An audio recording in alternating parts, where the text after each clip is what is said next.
Doctor Nandini को कहते हैं, बेटी तुम्हें बहुत बड़ा झटका लगने वाला है, क्या तुम तैयार हो। नंदनी को थोड़ा तकलीफ हो रही थी। वह हिम्मत करके अपने बिस्तर में बैठ जाती है और डॉक्टर जैसे ही उसके सामने आईना लाते हैं, नंदनी के होश उड़ जाते हैं। नंदनी को यकीन नहीं होता कि वह इतनी एक गांव में एक लड़की रहती थी। वह देखने में बहुत कुरूप थी। उसका नाम नंदनी था, लेकिन गांव के ज़्यादातर लोग उसे बदसूरत लड़की कहकर बुलाया करते थे। वैसे नंदनी किसी की बात का बुरा नहीं मानती थी, क्योंकि वह अच्छी तरह जानती थी कि वह बहुत बदसूरत लड़की है।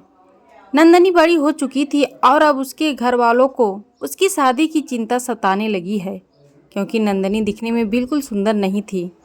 इसलिए उसे कौन पसंद करेगा, यह सवाल घर वालों को खाए जा रहा था। लेकिन नंदनी अपनी ही दुनिया में खुश थी। उसे शादी करने की इच्छा नहीं थी। वह पुलिस में भर्ती होना चाहती थी, इसलिए उसका ध्यान पुलिस की भर्ती में होता है। वह कॉलेज पहुंच चुकी थी। नंदनी के कॉलेज में एक बहुत बड़े डॉक्टर की लड़की पढ़ती थी, जिससे नंदनी की दोस्ती थी। नंदनी अक्सर अपनी सहेली से ही अपनी दिल की बात कह पाती थी। नंदनी की सहेली उसे कभी हीन भावना से नहीं देखती थी, बल्कि दोनों में सगी बहनों से भी बढ़कर प्यार था। एक दिन नंदनी अपनी सहेली के साथ उसके घर खाना खाने जाती है।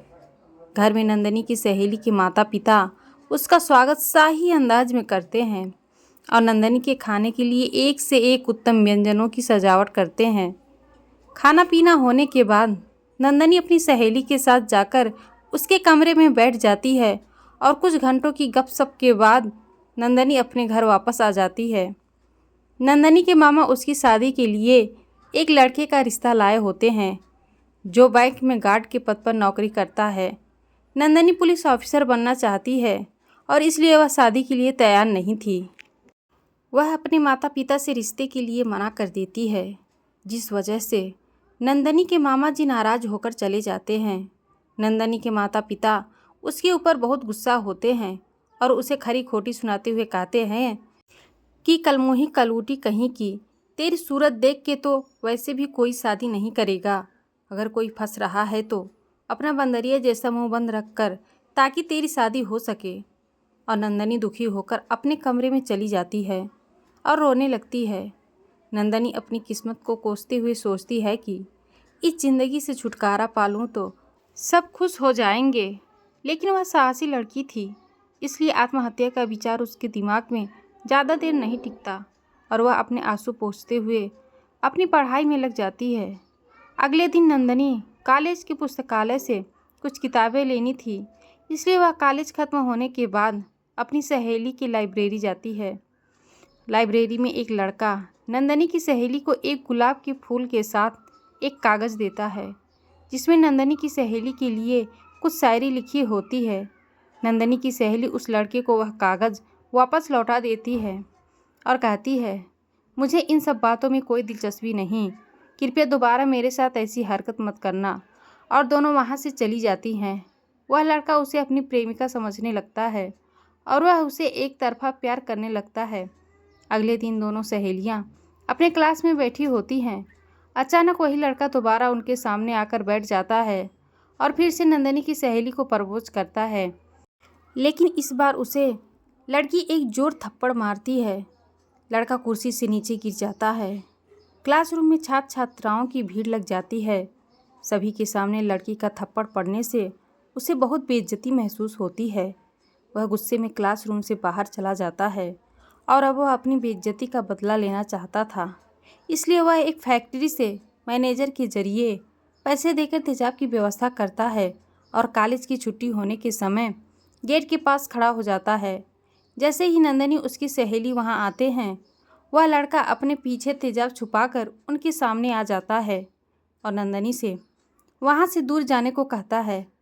वह उस लड़की से आखिरी बार बात करना चाहता था।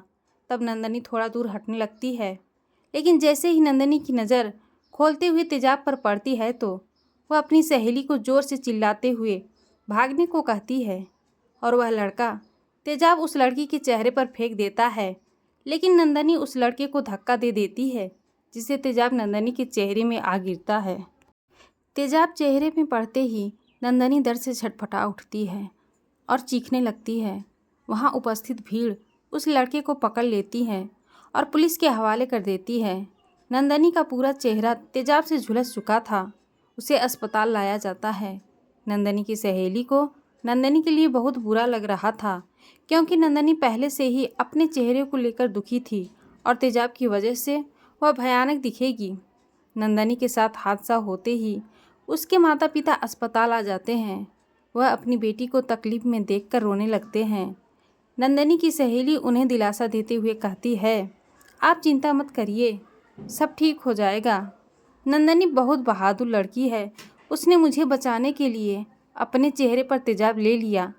नंदनी की सहेली के पापा, जो कि डॉक्टर हैं, जैसे ही उन्हें पता चलता है कि उनकी बेटी को बचाने के लिए नंदनी ने अपना चेहरा जला लिया, वह कुछ ही मिनट में अस्पताल पहुंच जाते हैं।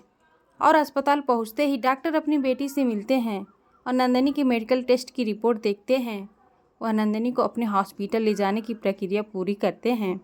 दरअसल वह एक स्किन स्पेशलिस्ट हैं और ऐसे मरीजों के लिए उनका अस्पताल अच्छा इलाज मुहैया करवाता है। नंदनी के माता पिता उसे दूसरे अस्पताल जाने की मंजूरी दे देते हैं। दरअसल वह मन ही मन में सोच रहे थे कि नंदनी न बचे तो ही ठीक है, क्योंकि इतनी बड़ी जिंदगी में वह किसके सहारे जिएगी। वह अपनी बेटी के भविष्य के लिए चिंतित थे, लेकिन होनी को कुछ और ही मंजूर था। 1 महीने के इलाज के बाद नंदनी का ऑपरेशन पूरा हो चुका होता है और जैसे ही डॉक्टर उसका चेहरा खोलते हैं, वह किसी खूबसूरत अप्सरा की तरह लग रही थी। डॉक्टर नंदनी को कहते हैं, बेटी तुम्हें बहुत बड़ा झटका लगने वाला है, क्या तुम तैयार हो? नंदनी को थोड़ा तकलीफ हो रहा है। वह हिम्मत करके अपने बिस्तर में बैठ जाती है और डॉक्टर जैसे ही उसके सामने आईना लाते हैं, नंदनी के होश उड़ जाते हैं। नंदनी को यकीन नहीं होता है कि वह इतनी सुंदर बन सकती है। अब वह बदसूरत लड़की नहीं, बल्कि एक खूबसूरत परी दिखने लगी थी। नंदनी की सहेली उसे देखकर खुश हो जाती है। धन्यवाद।